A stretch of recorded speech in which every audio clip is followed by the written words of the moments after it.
या बातमीचे प्रायोजक आहेत हॉटेल बडे पीर। आता मटन व चिकन बिर्याणी फक्त 60 रुपयात।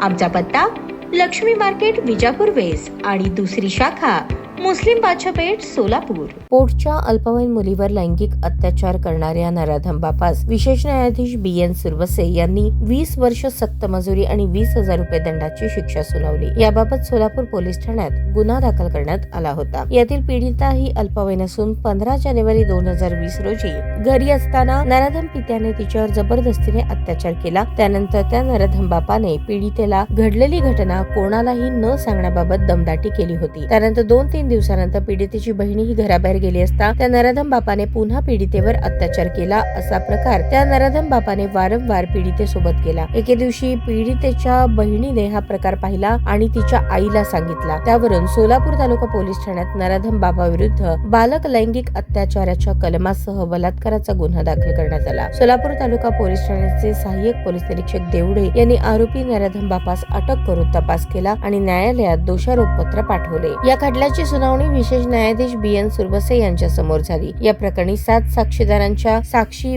वैद्यकीय पुरावा ग्राह्य धरून विशेष न्यायाधीश सुरवसे यांनी आरोपी बापास 20 वर्ष सक्त मजुरी आणि 20,000 रुपये दंडाची शिक्षा सुनावली। तसेच दंड न भरल्यास 1 वर्ष सक्त मजुरीची शिक्षा ठोठावण्यात आली। या प्रकरणी सरकारच्या वतीने ऍडव्होकेट शीतल डोके यांनी तर आरोपीच्या वतीने ऍडव्होकेट झुरळे यांनी काम पाहिले। कोर्ट पैरवी म्हणून महिला कर्मचारी जमादार व काळे यांनी काम पाहिले। ताज्या बातम्या पाहण्यासाठी प्राईम महाराष्ट्र न्यूज चॅनलला सबस्क्राईब करा।